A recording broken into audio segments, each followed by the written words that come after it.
My name is Alfonso Martinez, and this is my wife Erika Martinez, and we are missionaries in Escuinapa, Mexico.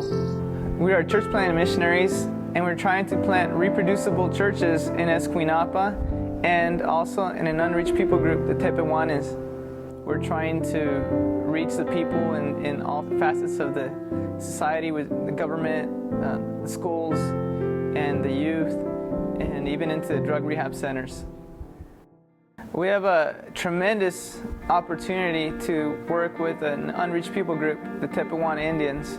500 years ago, when the Spaniards came in, they started running and killing the indigenous people, and they were telling them either convert to Catholicism or, pretty much be killed. So for 500 years, they didn't allow anybody to talk to them. They didn't have any public communication with anybody other than Tepehuane Indians. The Tepehuane live in huts. They live up in the Sierra Mountains, and to get up to the Tepehuane village, you have to drive through the rough terrain. During the times of rain season, nobody can go up and nobody can come down.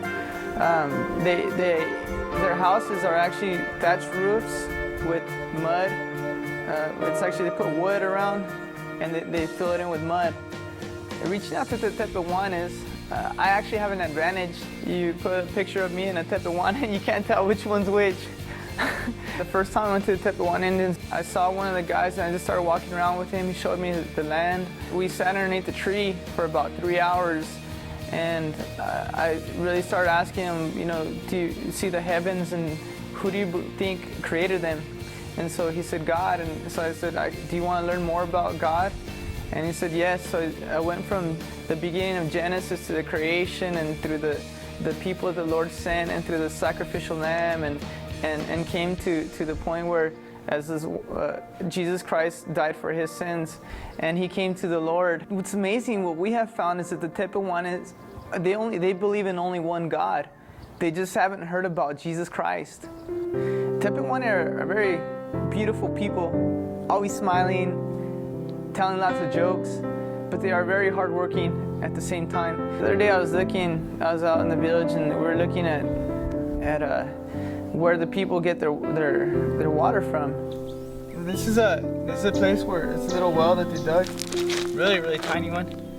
The women in the morning and in the evenings, they come with buckets of water, and they stick it on. They fill the buckets up with water, stick it on their head, and they walk maybe about a quarter of a mile, a little bit more. I can picture just women waiting around this well to get the water out. And so every single woman has to do the same thing.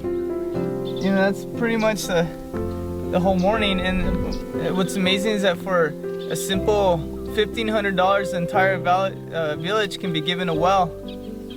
And that's incredible.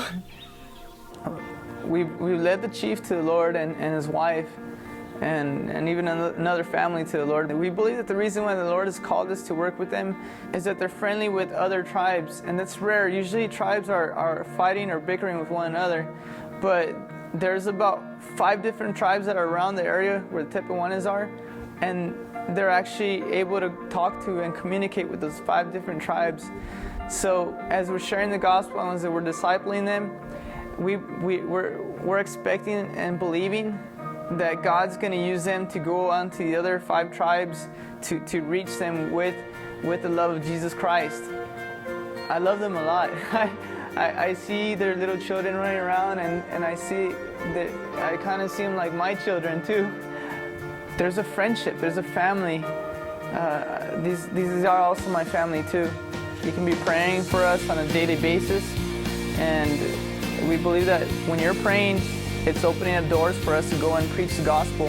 We want to thank you for watching this video and learning about the Tepehuanes and learning our hearts for this ministry.